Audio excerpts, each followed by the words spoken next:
이번 시간에는 퇴직급여가 산정되는 그 공식이라고 할까요? 이렇게 산정되는 방법을 살펴보도록 하겠습니다. 여기 나와 있는 게 있지만 저기 필기를 통해서 좀 살펴보도록 하겠습니다.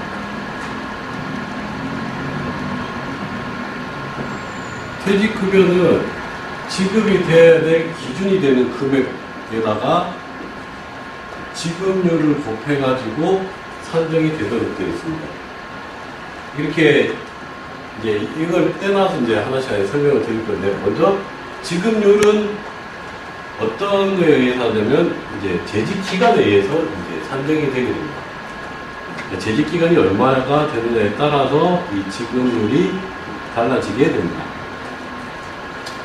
여러분도 아시다시피 2010년 1월 1일자, 그러니까 뭐 똑같이 하면 2009년 12월 말일자겠죠. 공무원연금법 개정이 있었기 때문에 이 모든 이 급여의 지급에 있어서는 2009년까지와 그 이유가 이제 다르게 됩니다. 2009년과 2010년 이유가 금액이 다르게 되기 때문에 이때 산정된 금액, 이때 산정된 금액을 합해서 급여를 지급을 하게 되는데요. 그래서 재직기간도 이제 재직기간의 이제 비율도 법 개정 전, 이제부터 이렇게 된 법 개정 전으로 하겠습니다. 법 개정 전에는 20년을 하게 되면 50%가 됩니다.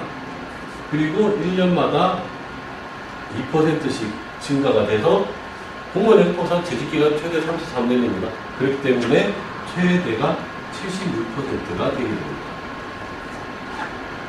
33년을 다 하게 되는 경우에 이런 지급률이 나오게 됩니다. 그리고 법 개정 이후에는 이때는 무조건 1년당 1.9%입니다. 그러니까 20년 하면 50% 이 개념이 없어지고 무조건 1년당 1.9%의 지급률이 발생을 하게 됩니다. 그러면 여러분들이 최대 33년 일하게 되는 경우라면 여기다 곱하기 33년을 하게 되면 지급되는 금액이 나오게 됩니다. 그런데 지금 여기서 보시면 법 개정 전에 이제 일부 재직기간, 법 개정 이후 기간이 있는 경우는 조금 이따가 여기 파워포인트를 보면 설명을 하도록 하겠습니다. 자, 기억하실 거, 퍼센트, 그 금액에 대한 지급률은 재직기간에 의하고, 재직기간이 어떻게 되냐면, 법 개정 전에는 20년을 하게 되면 50%고, 이 20년 지나고 1년 단위로 1%씩 늘어서 33년을 하게 되면 76%가 되고요. 법 개정 이후에는 1년당 무조건 1.9%가 그 지급률이 되게 됩니다. 곱하기 이제 재직 연수가 되겠죠. 이렇게 해서 지급률이 결정이 되게 됩니다. 자, 그러면 이제 기준이 되는 금액은 어떻게 되느냐? 이 금액은 법 개정 전에는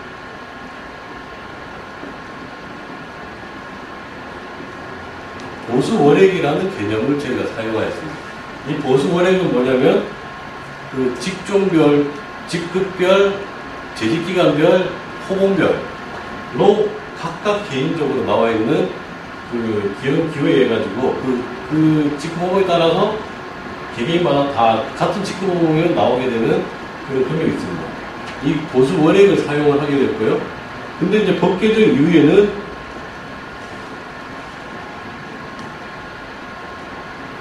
징수 시간에 좀 배우셨겠지만 이제 기준소득 월액이라는 개념을 사용하게 됩니다.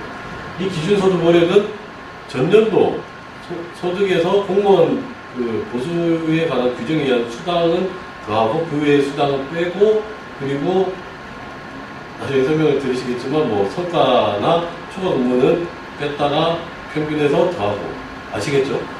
그 기준소득 월액을 기준으로 하게 됩니다. 이렇게 사용을 하게 되는데,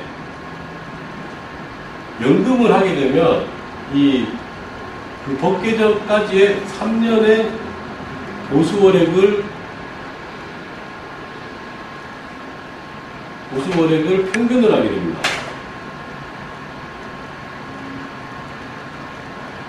평균을 한 금액을 퇴직연금 금액을 계산하는 기준이 되는 금액으로 섞여되고요. 그리고 이 법 개정 이후에는 말 그대로 그냥 기준소득 원액을 사용을 하게 됩니다. 대신에 곱하기 이제 재지간 연수만큼 해서 평균을 또 내게 됩니다. 말씀을 잘못 드렸네요. 연금의 경우에는 평균 기준소득 원액을 사용을 하게 됩니다.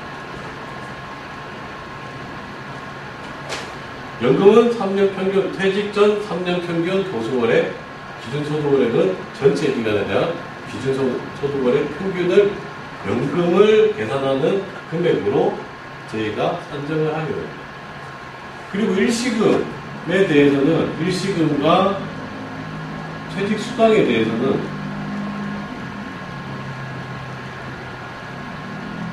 최종 보수월액과 최종 기준소득월액을 사용을 하게 됩니다. 최종이니까 무슨 말일까요? 즉 퇴직 당시를 말합니다. 그러니까 법 규정 전에는 2009년 12월 말로 있는 보수월액을 사용을 하게 되고요. 그리고 법 규정 이후에는 퇴직할 당시에 기준소득월액을 사용을 해서 일시금과 퇴직수당을 계산을 하게 됩니다. 자, 이런 경우에 지금 보시다시피 여기 잠깐 나와 있는데요. 이제 예를 들어 보시면 지금 나와 있는 대로 종전기간이 26년을 근무를 하셨고 이후기간을 7년 근무하셨으면 10년을 근무를 하셨는데 공무원 연금법상 33년만 그 재직기간 인정이 되기 때문에 기여금이 종료가 되게 됩니다. 그래서 잘라지게 됩니다. 그래서 33년이 되게 되고요. 그래서 연금을 선택하게 되면 보수월액, 3년 평균 보수월액이라고 했죠. 이게 2010년 1월 1일 기준으로 요때의 앞전 3년, 그러니까 2007년 1월부터 2009년 12월까지의 보수월액을 평균한 금액을 여기서 보시는 이제 급여산입 기준금액 금액으로 보게 됩니다. 그리고 말 그대로 일시금 하게 되면 아까 말씀드린 대로 2009년 12월 말, 2009년 말로 해가지고 나오는 보수월액을 사용을 하게 됩니다. 그리고 이 이후기간에 대해서는 이제 전체 기간, 그러니까 인정되기는 7년만 인정이 되지만 다 근무한 기간이 10년이기 때문에 이 10년에 대한 평균 기준소득월액 금액을 선정을 해가지고 이 7년만큼에 대해서 1.9% 곱하기 7년이 되겠죠. 그 재직기간을 곱해줘가지고 이제 퇴직연금 금액을 선정을 해야 됩니다. 그러면 보셨다시피 여기서 3년 평균을 해가지고 26년, 그러니까 50%에다가 6년을 했으니까 12, 그러니까 62%로 해서 여기서 일단 연금액을 산정을 하게 된 거예요. 그리고 이때 기간에 대해서는 1.9 곱하기 7 해가지고 평균한 금액에다가 1.9 곱하기 7한 금액을 퍼센테이지로 해서 연금을 산정을 해서 이 금액과 이 금액을 더해서 퇴직연금이 지급이 됩니다. 좀 복잡하시죠? 그래서 연금이 이렇게 계산이 된다는 것은 어느 정도 아셔야지 되기 때문에 말씀을 드리도록 하겠습니다. 그리고 그런데 여기 또 중요한 점이 하나가 있습니다. 이것 때문에 지금 그 같은 직급 후보인데 왜 내하고 친구하고 연금이 다르냐 이런 게 참 많이 발생하는 부분인데요. 이때 당시에 지금 보시면 이때 당시에 3년 평균한 보수월액이 그대로 고정이 되어 있다면 그대로 고정이 되어 있다면 이게 이분 같은 경우에 10년 뒤에 퇴직하지만 예를 들자면 그 현실적으로 지금 한 15년 정도 뒤에 퇴직하신 분이 요 금액 그대로 받게 된다면 이거는 한평생에 맞지 않겠죠. 그렇기 때문에 이때 계산된 이 연금을 계산되는 금액이 보수월액이 이제 그 평가라고 제가 말하는데 그러니까 현재 가치를 해주게 됩니다. 퇴직할 시점에 있어서. 근데 평가라는 게 우리가 알려면 그 기준이 되는 금액에다가 이자율을 곱해서 이제 현재 가치가 되는 금액이 나오죠. 이 기준이 되는 금액은 벌써 나와 있습니다. 그럼 이자는 뭘 써야 될까요? 그 이자가 바로 이 둘 중에 큰 값을 적용하고 있습니다. 뭐냐면 연도별 공무원 평균 보수 인상률. 그러니까 이때부터 1년 지날 때마다가 이 공무원 그 평균 보수 인상률이 있습니다. 이거를 일일이 다 곱해 주게 됩니다. 이렇게 된 이자율하고 기준소득월의 변동률이라고 이렇게 되는데요. 이건 뭐냐면 이때 당시에 기준소득월액이 산정이 되게 됩니다. 그리고 퇴직 당시에 기준소득 원액이 산정이 되게 됩니다. 그리고 이 기준소득 원액과 이 기준소득 원액의 변동이 얼마가 되느냐에 따라서 변동이 얼마냐를 이렇게 그 기준소득 평가화를 시켜주는 기준이 되는 이자라고 됩니다. 조금 구체적으로 보면 이때 2010년 1월 1일자고 2010년 5월 1일자겠죠.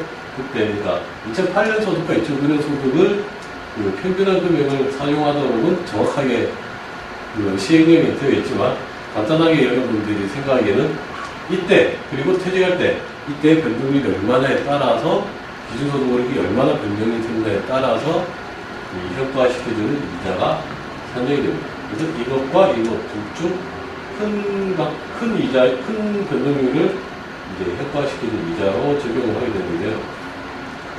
현실적으로 그러다 보니까 이 기준소득 원액 변동률에 의해 가지고 어느 게 적용이 되냐에 따라서 똑같은 지급 소득률이라고 하더라도 지급될 때 금액은 달라지게 있습니다. 그래서 저희도 이제 이런 민원들이 들어오게 되는데 일단 현재 법상에 이렇게 되어 있기 때문에 이렇게 계산을 할 수밖에 없습니다. 이번 시간에 설명드렸던 내용들은 참 사실 복잡하고 이해하기 힘든 내용입니다. 여기에 대해서는 먼저 실무용 책자를 보시면서 어느 정도 공부도 좀 필요하고요. 그러고 나서 그래도 조금 질문이 있거나 궁금하신 점은 언제든지 제 카페에다가 질문을 남겨주시면 감사하겠습니다. 수고하셨습니다.